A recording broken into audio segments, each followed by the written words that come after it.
ಕೊಡ್ತೀರಿ ಅಂತ ಅನ್ನೋದು ನಾವು ಹಂಗೆ ಒಂದು ಥೋಡೆರ್ದಾಗೆ ನಾವು ಕೈಯನ್ನು ಕಸ್ಕೊಂಡಂಗ ಆಗಿತ್ತು ನಮಗ. ಮತ್ತಮ್ಮ ಅಪ್ಪಾಜಿ ಅವ್ರೀಗ ಎಲ್ಲ ಕಮಿಟಿ ಮಂದಿ ಕೇಳ್ಕೊಂಡು ಇವತ್ತು ಬರಿ ಮಾಡ್ಕೊಂಡಿದ್ದು ನಾವು ನೀವು ಎಲ್ಲರೂ ಅಪ್ಪವ್ರದ್ದು ಒಂದು ಆಶೀರ್ವಚನ ಅವ್ರ ಮಾರ್ಗದರ್ಶನ ಎಲ್ಲರೂ ಶಾಂತಿ ಚಿತ್ತದಿಂದ ಕೇಳಬೇಕು. ಯಾಕಂದ್ರೆ ಭಾಳ ಟೈಮ್ ಸಿಗ್ಲಿಲ್ಲ. ನಮ್ಮ ಕಾರ್ಯಕ್ರಮ ಹೊರಗಿನ ದೇಣಿಗೆ ನಾವು ಯಾರು ಬಿ ತಗೊಂಡಿರ್ಲಿ ತಂದು ಬಿ ಕೊಟ್ಟಿಲ್ರಿ.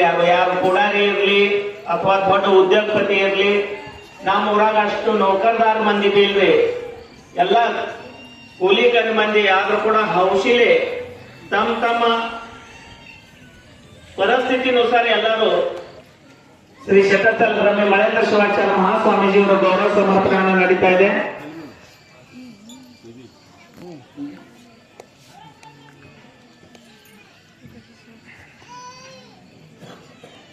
ಶ್ರೀಮದ್ ಜಗದ್ಗುರು पंचाचार्य महाराज की जरा जगले श्रीमद जगद्गुरु पंचाचार्य महाराज की, श्री काशीलिंगेश्वर महाराज की, श्री शटस्थल ब्रह्मे मळेंद्र शिवाचार्य महाराज की, गुरुशांतलिंग शिवाचार्य महाराज की, श्रीपति पंडिताराध्य शिवाचार्य महाराज की.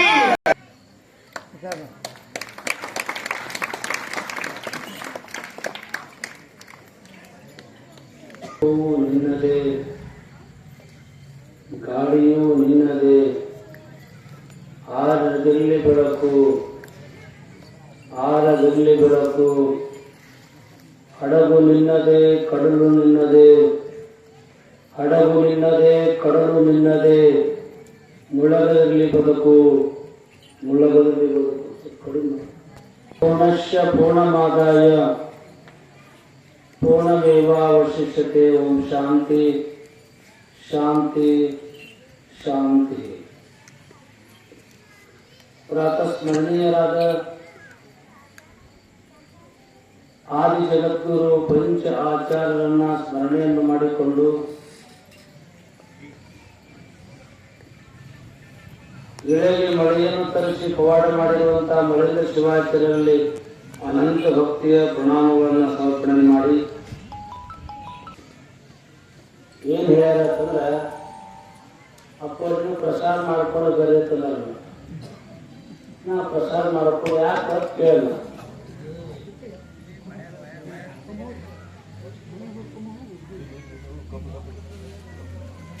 ಯಾಕೆ ಪ್ರಸಾದ ಮಾಡ್ಕೊಂಬರ್ರಿ ಅಂತ ಕೇಳಿದೆ. ಅಪ್ಪರೇ ಪ್ರಸಾದ ಯಾಕೆ ಮಾಡ್ಕೊಂಬರ್ರಿ ಅಂತಂದ್ರೆ ನೀವು ಒಂದು 2 ತಾಸು ಮಾತಾಡಬೇಕು, ಅದಕ್ಕೊಂದು ಪ್ರಸಾದ ಮಾಡ್ಕೊಂಬರ್ರಿ ಅಂತ ಹೇಳೋದು. ನೀವು ಪ್ರಸಾದ ಮಾಡಿದ್ರ ಮಾಡಿರಿ ಇಲ್ಲ, ರಾತ್ರಿ ಮಾಡಕ್ಕೆ 12 ಗಂಟೆ.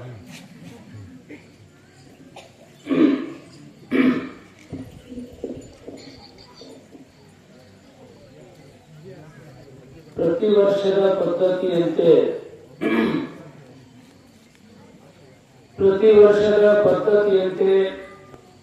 ನೀವೆಲ್ಲ ಹಮ್ಮಿಕೊಂಡಿದ್ದು ನನಗಷ್ಟೇ ಸಂತೋಷ ಆಗಿಲ್ಲ, ಹಿಂದೆ ಕೂತಂತ ಕಾಸಲಿಂಗೇಶ್ವರರು ಕೂಡ ಬಹಳ ಪ್ರತಿ ವರ್ಷ ಕೂಡ ಬಹಳ ವೈಭವದಿಂದ ಕಾರ್ಯಕ್ರಮ ನೀವೆಲ್ಲ ಮಾಡ್ತಾ ಇದ್ರಿ. ಬಹಳ ಖುಷಿ. ಯಾಕೆ ಈ ಕಾರ್ಯಕ್ರಮಗಳು ಬೇಕು ಅಂತಂದ್ರೆ, ಇವು ಕಾರ್ಯಕ್ರಮಗಳಿಂದ ಮನುಷ್ಯನ ಬದುಕು ಎತ್ತರಕ್ಕೆ ಹೋಗ್ತವೆ. ಮನುಷ್ಯನ ಬದುಕು ಎತ್ತರಕ್ಕೆ ಹೋಗ್ತದೆ. ಯಾಕೆ ಈ ಮಾತನ್ನು ಹೇಳ್ತಾ ಅಂತಂದ್ರೆ, ದೇವರ ನಾಮಸ್ಮರಣೆದೊಳಗೆ ಬಹಳ ತಾಕತ್ತದ. ದೇವರ ನಾಮಸ್ಮರಣೆಯನ್ನು ಮಾಡಿ ಬಹಳ ದೊಡ್ಡ ಶಕ್ತಿ ಬರ್ತದೆ. ಶ್ರೀ ಕಾಸಲಿಂಗೇಶ್ವರ ಮಹಾರಾಜ ಕಿ ಜೈ. ಇವರೇ ಅಷ್ಟೇ ಯಾರಿಲ್ಲ. ಇನ್ನೇ ಬರೋ ಟೈಮ್ ಒಳಗ ನನಗೆ ನಮ್ಮ ಸಾವುಕಾರ ಫೋನ್ ಹಚ್ತಾ ಇದ್ರೆ 2-3 ಸರಿ ಫೋನ್ ಹಚ್ಚೋದು. ಬರೋ ಟೈಮ್ ಒಳಗ ನನಗೆ ಒಂದು ದೇವ್ ಭೇಟಿ ಆಗೈತಿ. ಎಲ್ಲಿ ಇಲ್ಲಿ ರೈಲ್ವೆ ಪಟ್ಟಿ ಅಲ್ಲ, ನಾನು ಮಲ್ಕೊಂಡಿದ್ದೆ ಗಾಡಿಯಾಗ. ನಮ್ಮ ಡ್ರೈವರ್ ಗಾಡಿ ನಡೆಸ್ತಾ ಇದ್ದ. ಆ ನಡೆಸುವ ಸಂದರ್ಭದೊಳಗೆ ನಾನು ಸ್ವಲ್ಪ ಮಲ್ಕೊಂಡಿದ್ದ. ಅವ್ ಗಾಡಿ ಒಮ್ಮೆ ನಿಂದಿಸ್ಲ. ಯಾಕೆ ನಿಂದಿಸ್ತಿ ಅಂತ ಕೇಳಿದೆ. ಇಲ್ಲಿ ನೋಡ್ರಪ್ಪ ನೋಡ್ದ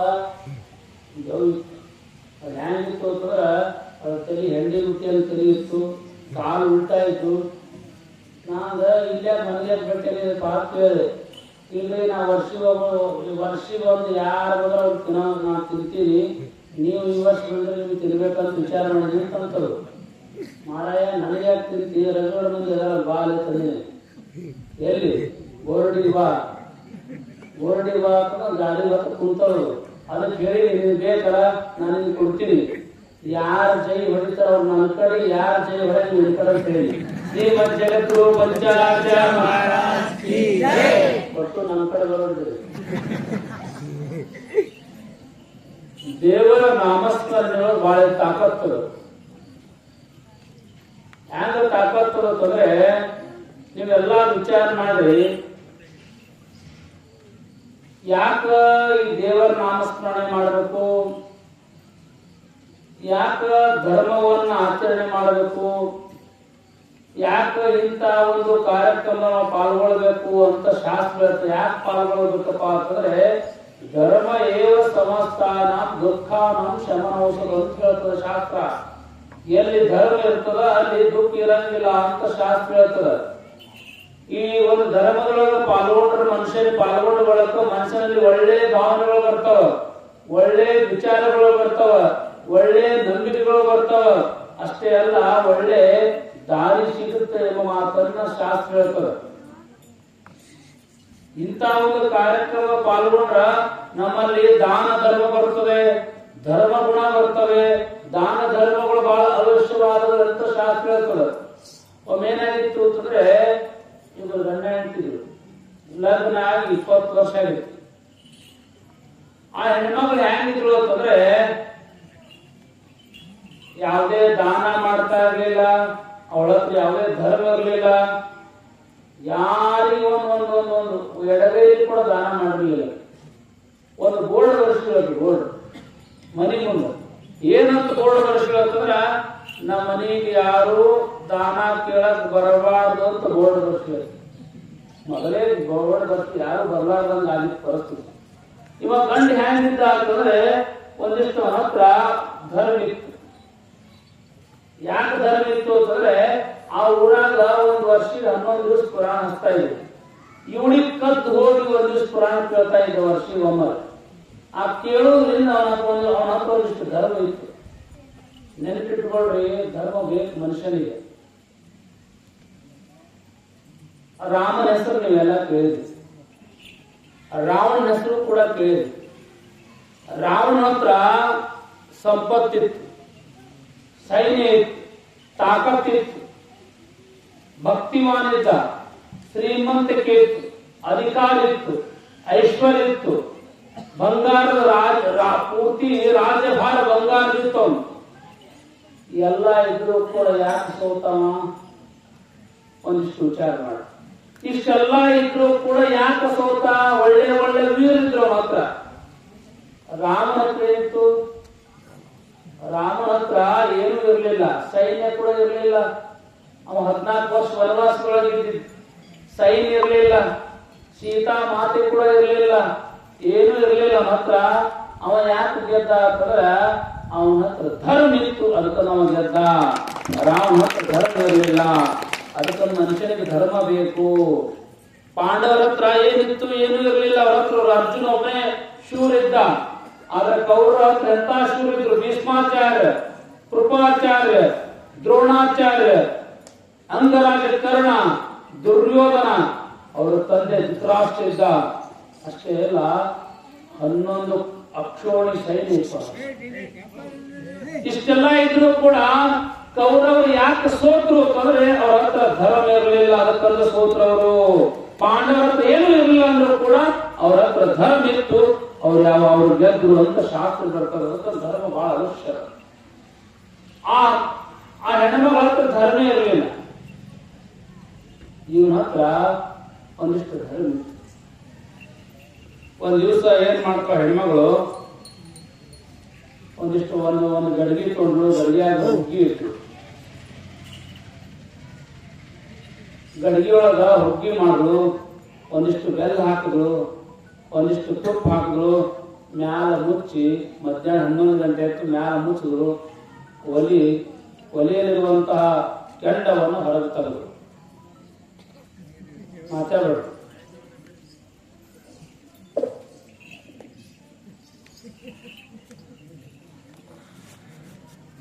ಹುಗ್ಗಿ ಮಾಡು, ಹುಗ್ಗಿ ಕುದಿತು, ಕುದ್ರೊಳ ಕವಳಲ್ಲಿ ವಿಚಾರ ಮಾಡು, ಬಟ್ಟಿ ಒಗ್ಯಾಕ್ ಹೋಗ್ಬೇಕಂತ ವಿಚಾರ ಮಾಡಿಕೊಂಡು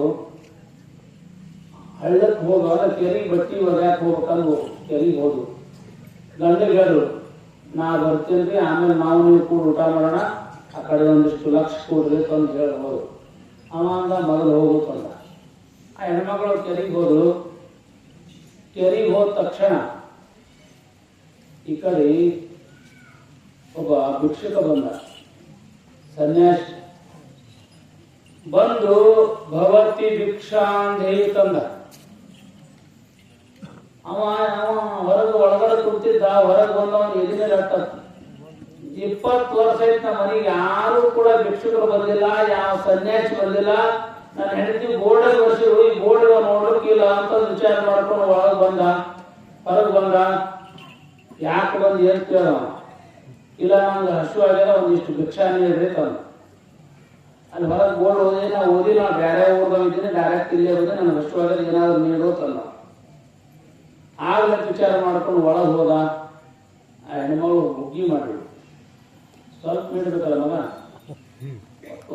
ಇದನ್ನೇ ತಂದ, ಗಡಿಗೆನೇ ತಂದ.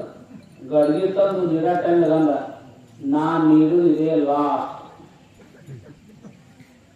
ನೀ ಬರೋದು ಇದೇ ಲಾಸ್ಟ್, ನಾನು ನೀಡುದು ಇದೇ ಲಾಸ್ಟ್ ತಕೊಂಡು ಒಟ್ಟು ನೀರು ಬಿಟ್ಟ. ಹ್ಯಾಂಗ್ ಗಡಿಗೆ ಅದು ಹಂಗೆ ಹೋಗಿ ಮುಚ್ಚಿಟ್ಟ. ಅವ ನೀಡ್ಕೊಂಡು ಅವ ಹೋಗ್ಬಿಟ್ಟ. ಹೋದ್ ಅರ್ಧ ತಾಸ್ನಾಗ 1 ಗಂಟೆ ಆಗಿತ್ತು. ಹೆಂಡತಿ ಬಂದು ಪಾಪ ಆಗಿತ್ತು, ಕೈಕಾಲು ಮುಖ ತಗೊಂಡು 2 ಪಾಠ ಹಚ್ಬೇಕಂದು. 2 ಇವು ಮೊಬೈಲ್ಗಳು ಏನಿದ್ರು ಭಾಷೆ ಬರ್ತಾವ. घर में मोबाइल सेट है, देखने के लिए भी टीवी सेट भी है, बैठने के लिए भी सोफा सेट भी है, फिर भी माइंड अपसेट है. ಎರಡು ಕೂತ್ರು ಭಾಷೆ ಬರ್ತಾವ. ಪುರಾಣ ತಪ್ಪು ಬಂದಾತರ ಪ್ರವಚನ ಸ್ವಲ್ಪ ಸೈಲೆಂಟ್ ಮಾಡ್ಕೊಡು, ಎಲ್ಲೋ ಸ್ವಲ್ಪ ಸೈಲೆಂಟ್ ಮಾಡ್ರಿ ಸ್ವಲ್ಪ ಮೊಬೈಲ್ಗಳು. ಆ ಹೆಣ್ಮಗಳು ಬಂದ ನಂತರ ಒಳಗೆ ಹೋಗಿ ನೋಡ್ತಾಳ, ಕಾಟ್ ಹಚ್ಕೋಬೇಕಂತ ವಿಚಾರ ಮಾಡ್ಕೊಂಡು ನೋಡ್ತಾಳ. ಬೆಳಗ್ಗೆ ಬಾಯಿ ತೆರೆದು ಅಲ್ಲಿ ಹೊರಗಡೆ ಬಂದು ಸಿಟಿ ಬಂದು ಈ ಹುಗ್ಗಿ ಎಲ್ಲಿ ಬಂದಿಲ್ಲ ಅಂತ ಕೇಳಬೇಕು. ನಾಯಿ ಬಂದಿಲ್ಲ, ಬೆಕ್ಕು ಬಂದಿಲ್ಲ, ಎಲ್ಲಿ ಹೋಯ್ತು ಅಂತ ಕೇಳಬೇಕು. ನನಗೇನು ಗೊತ್ತಿಲ್ಲ ಅಂತ ಹೇಳ ಮಗ, ಹೇಳ ನನಗೇನು ಗೊತ್ತಿಲ್ಲ ಅಂತ ನಾವು ಸಿಕ್ಕಾಪಟ್ಟೆ ಬೈದ್ರು. ಬೈದ ನಂತರ ಏನು ಮಾಡಿದ್ರು, ಅದ್ರಾಗೆ ಒಂದಿಷ್ಟು ಏನು ಮಾಡಿದ್ರು, ಒಂದಿಷ್ಟು ಹಿಟ್ಟು ಹಾಕಿದ್ರು, ಅದ್ರಾಗ ಒಂದಿಷ್ಟು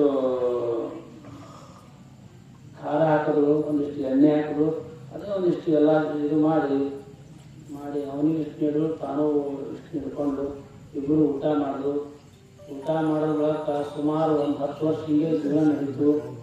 10 ವರ್ಷ ಆದಾಗ ಇಬ್ಬರು ಸತ್ತು. ಸೈನಲ್ಲಿ ಹೋದ್ರು, ಮ್ಯಾಲ ಹೋದ್ರು. ಮ್ಯಾಲ ಹೋಗೋಣ ಇವ್ರು ಹೋದ ತಕ್ಷಣ ಅಲ್ಲಿ ಕೂಡ ಊಟ ಮಾಡ್ತಿರಲ್ಲ, ಅಲ್ಲಿ ಕೂಡ ಕಾಡು ಹಚ್ಚಿರು, ಅಲ್ಲಿ ಕೂಡ ಹುಗ್ಗಿ ಮಾಡಿದ್ರು. ಇವ್ರಿಗೆ ಹಂಗೆ ಹುಗ್ಗಿ ಊಟ ನೀಡೋದು, ಈ ಊಟ ಕುಂಡ್ರಿಸಿದ್ರು. ಇವ್ರಿಗೆ ಹುಗ್ಗಿ ಊಟ ಕುಡಿಸಿದ್ರು. ಎಲ್ಲರೂ ಬಂದು ಹುಗ್ಗಿ ನೀಡಾಕತ್ತು, ಹುಗ್ಗಿ ನೀಡಿದ್ರು. ಇವ್ರಿಗೆ ಕೂಡ ನೀಡಿದ್ರು. ಹುಗ್ಗಿ ಎಲ್ಲ ನೀರು ನೀಡ್ತಾರ, ತುಪ್ಪ ನೀಡ್ತಾರ. ಆ ತುಪ್ಪ ನೀಡೋ ಟೈಮ್ನಾಗ ಇಬ್ಬರಿಗೆ ನೀಡಾರ, ಮಕ್ಕಳಿಗೆ ನೀಡಕ್ಕೆ ಶುರು ಮಾಡೋದು. ಈ ಹೆಣ್ಮಗಳು ಕೇಳಿದ್ರು, ಎಲ್ಲ ಹುಗ್ಗಿ ನೀಡಾರ, ಇಲ್ಲಿ ಮ್ಯಾಲೆ ಬಂದಿದ್ದೇವೆ ಮತ್ತು ತುಪ್ಪ ಯಾಕೆ ನೀಡಿಲ್ಲ ಅಂತ ಕೇಳಿದ್ರು. ಅವಂದ ನಾವು ಕೇಳೋದು ಹುಗ್ಗಿನೇ ದಾನ ಮಾಡಿದೀವಿ, ಇಲ್ಲಿ ಹೆಂಗೆ ತುಪ್ಪ ಸಿಗ್ತದಂತ ನಾವು ಹಾಕಿ ಅಥವಾ ನೀ ಯಾವಾಗ ಹುಗ್ಗಿ ದಾನ ಮಾಡಿದ್ರೆ ತಂದಿರ್ತೀನಿ. ನೀನು ಹೋಗಿದ್ರೆ ಕೆರಿಗೆ, ನೀ ಕೆರಿಗೆ ಹೋಗಿದ್ರಿ, ಆ ಟೈಮ್ದಾಗ ಒಬ್ಬ ಸಾಧು ಬಂದ, ಒಟ್ಟು ಹುಗ್ಗಿ ನೀಡಿರಿ, ಅದಕ್ಕೆ ನೀನು ಹುಗ್ಗಿ ಸಿಗ್ತಾರೆ ಅಂತ ಕೇಳಿದ್ರು. ಹುಗ್ಗಿ ನೀಡಿದ್ರೆ ಅಲ್ಲೇ ನೆರಳು ಮ್ಯಾಲ ತುಪ್ಪ ಇಟ್ಟಿದ್ರೆ ನೀಡಕ್ಕೆ ಬರಲ್ಲ ಅಂತ ಕೇಳೋದು. ಅವಂದ ಕಲ್ಲಂತ ಹನಿ ಹೊಡ್ಕೊತ ಅವಾಗ ನೀಡಲಿಕ್ಕೆ ಬೈದಿರಿ, ಇಷ್ಟು ಬೈದಿರಿ, ಎಷ್ಟು ನೀಡೋದ. ಹೇಳುವಂತ ವಿಚಾರ ಏನಪ್ಪಾ ಅಂತಂದ್ರೆ, ನೆನಪಿಟ್ಕೊಳ್ರಿ, ನಾವು ಇಲ್ಲಿ ಏನ್ ಹೇಳ್ತೀವಿ ನಮ್ಗೆ ಅದೇ ನಾವು ಹೊಳ್ಳಿ ಪಡ್ಕೋತೀವಿ, ಅದನ್ನ ಅರ್ಥ ಮಾಡ್ಕೊಳ್ರಿ. ಒಳ್ಳೇದಾಗ್ತದ, ಕೆಟ್ಟದ ಮಾಡಿದ್ರ ಯಾವತ್ತೂ ಕೂಡ ಕೆಟ್ಟಾಗ್ತದ, ನೆನ್ಪಿಟ್ಕೊಳ್ರಿ. ಅದ್ರ ಸಲುವಾಗಿ ದುರಿತ ಕರ್ಮ ನೊಲ್ಲದರು ಪುಣ್ಯವನ್ನೇ ಮಾಡಂತ ಹೇಳ. ಅದ್ರ ಸಲುವಾಗಿ ಒಳ್ಳೆ ಕರ್ಮಗಳು ಮಾಡ್ರಿ.